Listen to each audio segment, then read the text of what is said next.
The corridor was long and empty. The only light came from the emergency exit sign above, throwing harsh shadows around it. Luke walked down the middle of it, eyes adjusting to the gloom. He had to get to the end of the hallway. There was something there waiting for him. He pushed open the door at the far end and stepped out into the night air. Below him, cars crawled along the highway like beetles. Above him, the sky had cleared of clouds and was full of stars. A perfect night, he thought, if a little creepy. Luke worked nights as an attendant at the Stardust Motel. It was off-season now. Winter had chased most of the tourists away, and the highway was mostly quiet. So when he got this late shift, he didn't expect any guests. But then just before clocking in, he saw a car drive up, headlights briefly carving out the darkness, throwing distorted shadows onto the motel wall. A man got out, walked in, gave Luke his key, and headed to the showers. And that's when Luke noticed something strange. The man had checked into room 404, on the small desk calendar in the lobby. Luke crossed out the date and wrote in the new one. He then looked up the layout of the motel, its floor plan. He studied it until his eyes, straining against the dim lamplight, found what they were looking for. Room 404, except there wasn't one. At least not on this diagram. Luke shrugged and went back to polishing the brass rail outside the stairs. Sure, the place was old and a few rooms had been added and removed over the years. Maybe 404 was one of them.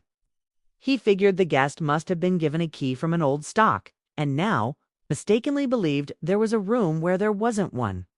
Luke knew that people sometimes made mistakes. Sometimes it happened to him too, but usually it wasn't this big of a mistake. He found the man sitting on the edge of the bed in what should have been room 404. The TV flickered beside him, and the window opposite was fogged up with condensation. The man was crying. Mr. Luke asked gently, "Are you okay?"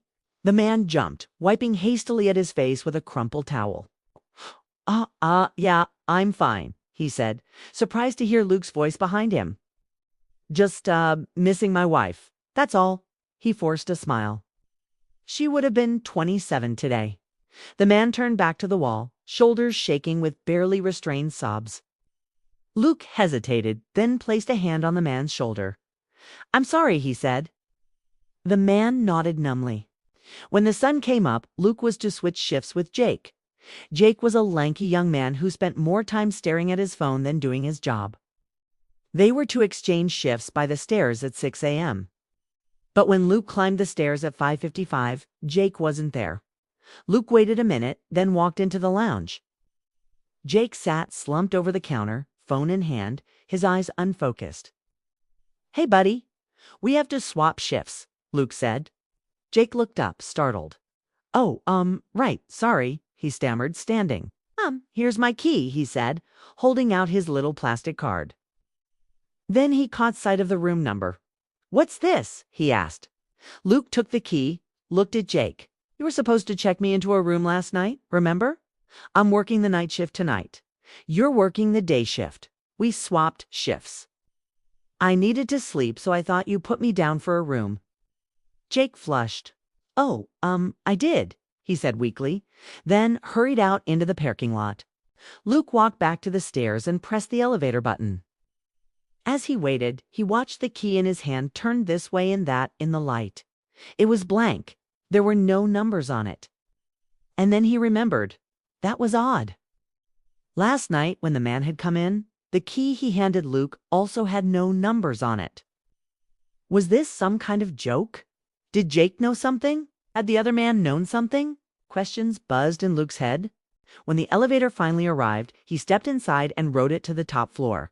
The only room on this level with a keyhole was room 403.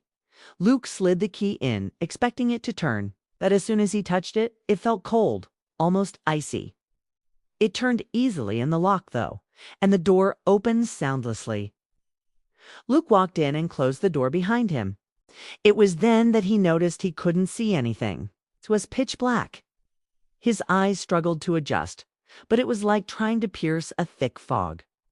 Still, he could make out the shape of a bed in the corner. a wardrobe opposite, and a single chair beside the window. He approached the bed. Something glinted in the gloom. He picked it up.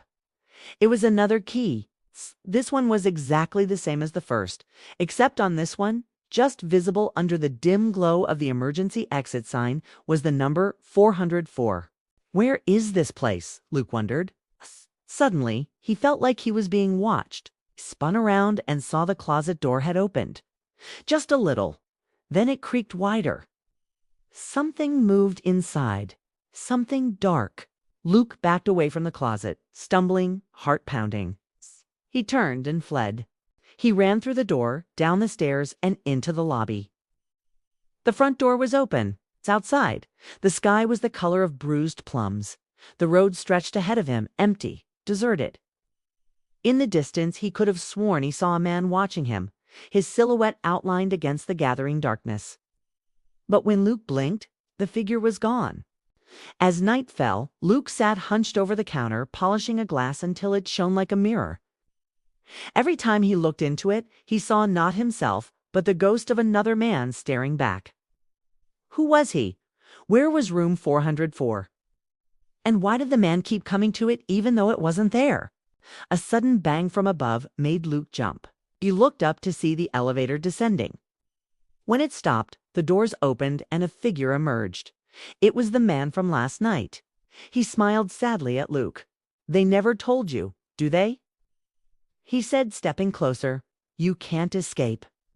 "Not without her," he said, reaching out a hand as if to Luke, but seeming to pass straight through him. "Who? Escape what?" Luke asked, but the man was already moving away, drifting towards the stairs. Luke followed him up the stairs and stood at the top, watching him climb higher and higher until he disappeared through the door at the end of the hallway. Slowly, Luke began to climb down the stairs.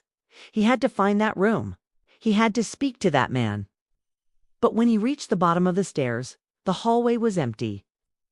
He ran down its length, pushing open the doors at the far end.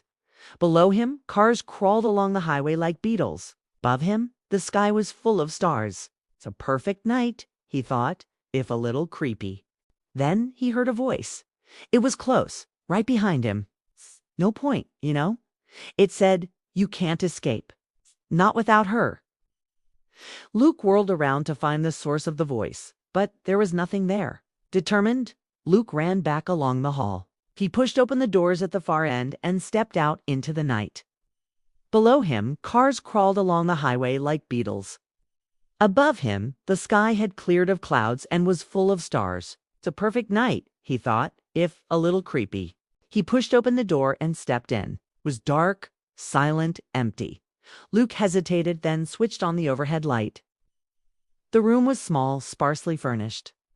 There was a bed in the corner, a wardrobe opposite, a single chair beside the window. Luke walked over to the wardrobe, opened the door. Inside, hanging on the single hook, was a jacket. It was crumpled, dusty. Beneath it lay a suitcase. He knelt down beside it. On the side, just visible in the crack of the door, was a name tag. It read Room 404. Luke hesitated, then lifted the lid. Inside, nestled amongst layers of tissue paper, was a key. He picked it up. It was cold, almost icy. He slid it in the lock and it clicked shut. Luke looked up, startled, as the door slowly swung open. He stared in disbelief as the room beyond revealed itself, identical to the one he had just come from. He stepped through the door and it closed behind him. And then he kept walking. He walked for a long time, deeper and deeper into the maze of identical rooms. Each one marked room 404 until he could see no light at the end of the tunnel. He was trapped forever. Or maybe he had always been.